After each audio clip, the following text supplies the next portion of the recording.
आज हम पढ़ेंगे स्पर्श के पद्य खंड से नज़ीर अकबराबादी उनके द्वारा रचित आदमी नामा के बारे में। सबसे पहले हम देखेंगे नज़ीर अकबराबादी का जीवन परिचय, उनकी रचनाओं के बारे में। नज़ीर अकबराबादी का जन्म आगरा शहर में सन 1735 में हुआ।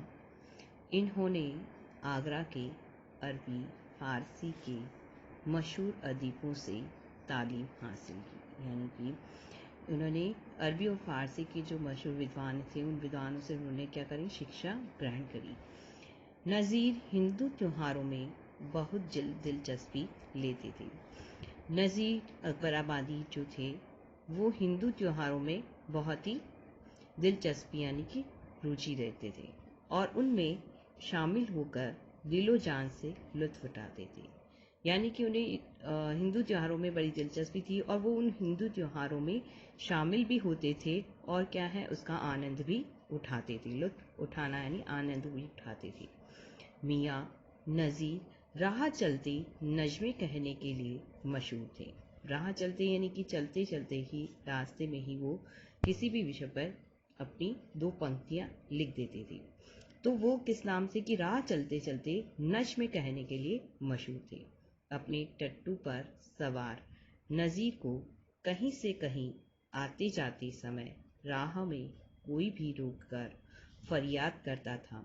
यानी कि जब वो अपने टट्टू पर सवार होकर के घूमते थे कहीं आते जाते, तो रास्ते में कोई भी उन्हें रोक करके अगर उनसे ये कहता, उनसे फरियाद करता, तो कि करता था कि उसके हुनर या पैसे से, यानी जो उसकी जो कला है, जो उसका काम है, उससे ताल्लुक यानी उससे संबंध रखने वाली कोई नज़्म कह दीजिए। यानी राह आते जाते अगर उन्हें रास्ते में कोई रोककर उनसे ये भी कहता था कि भाई वो जो कार्य करता है उस कार्य या उसकी जो कला है उसके बारे में वो नज़्म यानी दो पंक्तियाँ कह दें।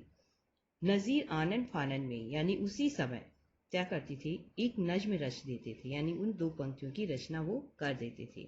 और यही वजह है, यही कारण है कि बिश्ती यानी जो पानी देने वाला है, ककड़ी बेचने वाला, बिसाती तक नज़ीर की रची नज़्में गा गा कर अपना सौदा बेचते थे। यानी कि राह चलते जब कोई भी व्यक्ति उन्हें अपने पेशे से, अपने काम धंधे से, अपनी कला से संबंधित कोई नज़्में अगर उनसे करवाते थे तो वो व्यक्ति उन्हीं नज़्मों को गा गा करके क्या करते थे, अपना सामान बेचते थे। तो वहीं गीत गाकर गुजर करने वालियों के कंठ से भी नज़ीर की नज़्में ही फूट पड़ती थी। और जो गाकर बजाकर जो अपना क्या है गुजर बसर करती थी, अपना जीवन व्यतीत करती थी, वो औरतें भी क्या करती थी कि नज़ीर द्वारा रचित जो नज़्में थी उन्हीं को ही गाया करती थी। नज़ीर दुनिया के रंग में रंगे हुए एक महाकवि थे। इनकी कविताओं में दुनिया हंसती बोलती, जीती जागती, चलती फिरती और जीवन का त्योहार मनाती नजर आती है। यानी कि एक ऐसे महाकवि थे कि इनकी कविताओं में, इनकी जो रचनाएं थी, उन रचनाओं में ऐसा लगता था कि दुनिया हंस रही हो, बोल रही हो, चल रही हो, फिर रही हो और अपने जीवन का क्या है, हर एक त्योहार मनाती हुई नजर आती थी। यानी उनकी नज़्मों में जीवन के सारे रंग उसमें नजर आते थे। नज़ीर ऐसे कवि हैं जिन्हें हिंदू और उर्दू दोनों भाषाओं के आम जन ने अपनाया है। यानी नज़ीर एक ऐसे कवि माने जाते हैं जिन्हें दोनों भाषाओं के यानी हिंदू और उर्दू दोनों भाषाओं के आम जन यानी आम लोगों ने उन्हें अपनाया है। नज़ीर की कविताएं हमारी राष्ट्रीय एकता की भी मिसाल है। यानी जहाँ पर क्या है, राष्ट्रीय एकता की मिसाल तो है ही, क्योंकि उनको हर एक व्यक्ति ने, यानी कि जो हिंदू हो, चाहे मुस्लिम हो, या जो हिंदी बोल रहा हो या उर्दू भाषा बोलता हो, तो हर एक यानी कि आम जनता ने भी क्या है, आम लोगों ने भी उनकी नज़्मों को गाया है। तो हम ये कह सकते हैं कि यहाँ पर उनकी नज़्मों में क्या है, राष्ट्रीय एकता की भावना। हम ये कह सकते हैं कि ये राष्ट्रीय एकता की एक बहुत बड़ी मिसाल है कि उनकी नज़्मों को हर एक व्यक्ति ने अपने जीवन में उतारा है, उससे गाया है। जिनमें कई जातियों के लोग, कई प्रदेश, कई भाषाएं और कई परंपराएं होते हुए भी सब में एक है। यानी अलग अलग जातियों के लोग हैं, अलग अलग प्रदेश में रहते हैं, कई भाषाएं अलग अलग भाषाओं को जानने वाले, अलग अलग परंपराओं के होते हुए भी व्यक्ति उनसे वो नज़में लिखवाते थे और गाते थे। तो ये एक राष्ट्र एकता की बहुत बड़ी मिसाल यहाँ हम उन्हें कह सकते हैं। नज़ीर अपनी रचनाओं में मनोविनोद करते हैं, हंसी मजाक करते हैं, हंसी ठिठोली करते हैं, ज्ञानी की तरह नहीं मित्र की तरह सलाह मशविरा देते हैं। यानी कि नज़ीर अपनी रचनाओं में हंसी मजाक करते हैं, यानी वो एक ज्ञानियों की तरह उन्हें उसमें ज्ञानियों की तरह नहीं बल्कि क्या करते हैं, एक मित्र की तरह लोगों को अपनी नज़्मों से सलाह मशविरा देते हैं, जीवन की समालोचना करते हैं, जीवन के बारे में बताते हैं। सब ठाट पड़ा रह जाएगा जब लात चलेगा बंजारा। यहाँ पर जीवन की क्षण भंगुरता के बारे में कहा गया है कि जब सब ठाट पड़ा रह जाएगा, यानी हम अपने ठाट बाट से अच्छा खाते हैं, अच्छा पहनते हैं, सब कुछ करते हैं, ठाट से अपना जीवन व्यतीत करते हैं, लेकिन जब मृत्यु आएगी तब लात चलेगा बंजारा। तब क्या हो जाएगा कि मृत्यु आने पर ये सारा ठाट क्या है, ऐसा का ऐसा ही पड़ा रह जाएगा और उसे ऐसा ही छोड़ करके जाना ही होगा। तो उसने जीवन की क्षण भंगुरता के बारे में ही कहा है कि क्या है कि सब ठाट पड़ा रह जाएगा जब लात चलेगा बंजारा। यानी कि जो हम ठाट बाट से जो जीवन जी रहे हैं, हम क्या है मृत्यु की प्राप्त होने पर हमारा ये सारा ठाट बाट ऐसा का ऐसा ही धरा रह जाएगा। इसलिए हमें क्या है अपने जीवन में ईश्वर का नाम लेना चाहिए। जैसी नसीहत देने वाला, यानी कि जीवन की क्षण भंगुरता के बारे में वो लोगों को बताते हैं, नसीहत भी देते हैं कि क्या है कि हमें ये जैसी नसीहत देने वाले यह कवि अपनी रचनाओं में जीवन का उल्लास और जीवन की सच्चाई उजागर करता है। यानी अपनी जीवन की सच्चाई के बारे में ये बात बताता अपनी रचनाओं में। ये कवि अपनी नज़्मों के माध्यम से क्या करते हैं, नसीहत भी देते हैं, सलाह भी देते हैं और अपनी रचनाओं में जीवन का उल्लास और जीवन की सच्चाई को भी प्रकट करते हैं। प्रस्तुत नज्म आदमी नामा में नज़ीर ने कुदरत की सबसे नायाब बिरादर का अर्थ होता है भाई, बंधु या रिश्तेदार, आदमी को आईना दिखाते हुए उसकी अच्छाइयों, सीमाओं और संभावनाओं से परिचित कराया। ये जो प्रस्तुत पाठ है आदमी नामा है, इस आदमी नामा में नज़ीर अकबराबादी ने कुदरत के यानी प्रकृति की सबसे नायाब कीमती जो बिरादर यानी भाई बंधु रिश्तेदार जो हैं कौन, आदमी हैं। और आदमी को ही उन्होंने आईना दिखाते हुए उसकी अच्छाइयों के बारे में बताया है, आदमी की सीमाएं क्या, उन सीमाओं के बारे में बताया है और संभावनाओं से उसे परिचित कराया है। इस संसार को और भी सुंदर बनाने के संकेत भी उन्होंने इस पाठ में दिए हैं। अब हम देखते हैं आदमी नामा कविता, इसको पढ़ते हैं। इसका पहला पद आदमी नामा से पहले तो ये कि आदमी नामा नज़ीर अकबराबादी द्वारा लिखित कविता। अब इस आदमी नामा कविता में नज़ीर अकबराबादी ने मनुष्य के विविध रूपों पर प्रकाश डाला है। कवि के अनुसार आदमी में अनेक संभावनाएं छिपी हुई हैं, उसकी परिस्थितियां और भाग्य भी भिन्न है, जिसके कारण उसे भिन्न भिन्न रूपों में जीवन जीना पड़ता है। यानी अलग अलग सभी का भाग्य अलग अलग है और अलग अलग परिस्थितियां हैं, तो उन परिस्थितियों भाग्य के अनुरूप ही उसे भिन्न भिन्न रूपों में अपना जीवन जीना पड़ता है। बादशाह, वजीर और अमीर भी आदमी है। राजा हो, रंक हो और अमीर, गरीब, भिखारी, फकीर सभी आदमी ही हैं। आदमी ही इमाम, नमाजी और धार्मिक मनुष्य हैं और आदमी ही उनकी जूतियां चुराने जैसा नीच यानी बुरा कार्य भी करता है। संहारकर्ता भी आदमी है, रक्षक और रक्षा करने वाला और दयावान भी आदमी है। अच्छे से अच्छे कार्य भी आदमी करता है और बुरे से बुरे काम भी आदमी करता है। तो इस आदमी नामा कविता में और इन पदों में नज़ीर अकबराबादी ने आदमी के विविध रूपों के बारे में बताया है। पहला पद हम देखेंगे, दुनिया में बादशाह है सो है वह भी आदमी, और मुफलिस ओ गदा है सो है वो भी आदमी, जरदार बेनवा है सो है वो भी आदमी, नियमत जो खा रहा है सो है वो भी आदमी। टुकड़े चबा रहा है सो है वो भी आदमी। अब हम इसमें शब्दार्थ देख लेते हैं। बादशाह यानी राजा है। मुफलिस, मुफलिस का अर्थ है गरीब। गधा का अर्थ है भिखारी या फकीर। जरदार, जरदार का अर्थ है धनवान। बेनवा, बेनवा का अर्थ है कमजोर।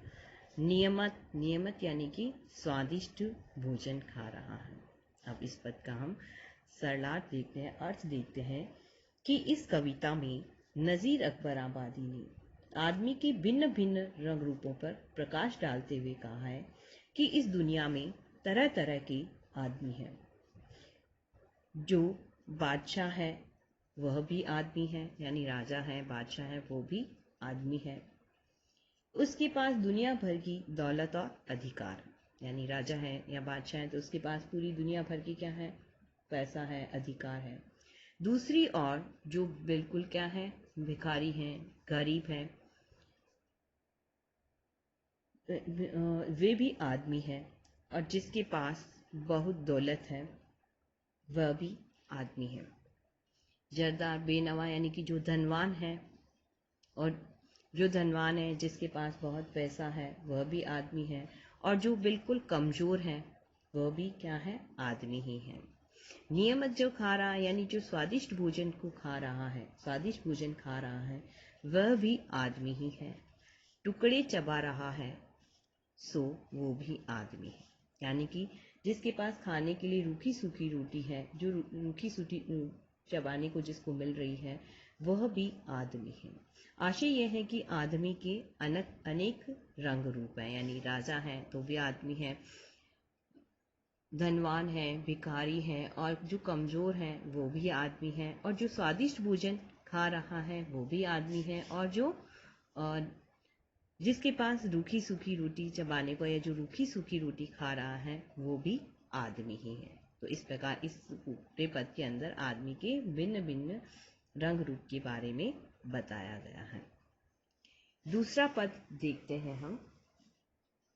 मस्जिद भी आदमी ने बनाई है या मियाँ, बनते हैं आदमी ही इमाम और खुतबा खबा, पढ़ते हैं आदमी ही कुरान और नमाज या, और आदमी ही उनकी चुराते हैं जूतियाँ।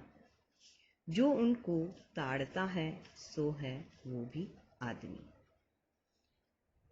अब इसमें हम सबसे पहले देखते हैं कि इसके शब्दार्थ यानी कि शब्दों का अर्थ।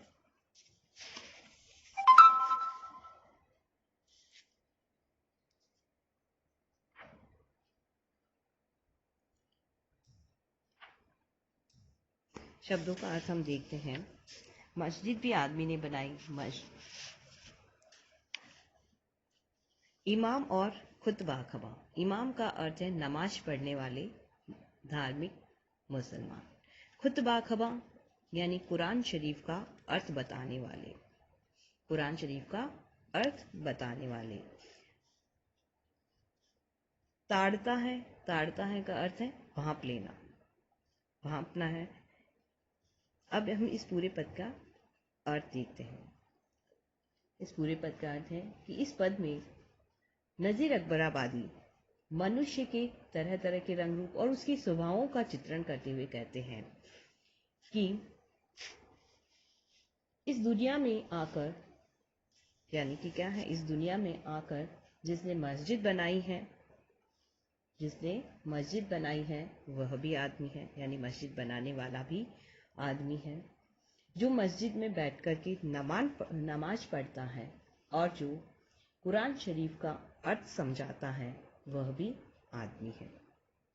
इमाम यानी कि जो नमाज पढ़ते हैं, और खुतबा खबा यानी कि कुरान शरीफ का जो अर्थ बताते हैं वो भी आदमी हैं। पढ़ते हैं आदमी ही कुरान और नमाज़ियाँ, और आदमी ही उनकी चुराते हैं जूतियाँ। जो सामान्य मुसलमान उन इमामों से कुरान का अर्थ सुनते हैं और नमाज पढ़ते हैं, यानी कि वहाँ बैठ कर के जो सामान्य जन है इन लोगों से क्या है, धार्मिक लोगों से जो वहाँ पर कुरान पढ़ते हैं और उनका जो अर्थ समझते हैं वो भी क्या है, आदमी ही है। इन सब के विपरीत जो बुरे व्यक्ति हैं, मस्जिद में आकर इमामों और नमाजियों की जूतियां चुराकर ले जाते हैं, वे भी आदमी ही हैं। और क्या है, मंदिर में, मस्जिद में जो जो धर्म कथाएं सुनने आते हैं या पढ़ने आते हैं, वहाँ पर बाहर बैठ कर के जो उनकी जूतियां चुरा ले जाते हैं, वो भी तो आदमी हैं। और जो उनको ताड़ता है सो वो भी आदमी। और जो लोग ऐसे चोरों पर नजर रखते हैं, ताड़ता है यानी कि जो नजर रखते हैं, वे भी आदमी ही हैं। आशय यह है कि यद्यपि संसार में भिन्न भिन्न प्रकार के परस्पर विरोधी काम करने वाले लोग हैं, यानी कि परस्पर विरोधी काम करने वाले हैं, यानी कि एक तो नमाज पढ़ रहे हैं, दूसरे बाहर बैठ कर के उनकी जूतियां चुरा रहे हैं, तो एक दूसरे का विरोधी काम करने वाले लोग हैं। परंतु वे सब क्या है, आदमी के ही भिन्न भिन्न रूप है। मनुष्य में कुछ भी बनने की संभावनाएं हैं, यानी मनुष्य चाहे जो क्या है बन सकता है।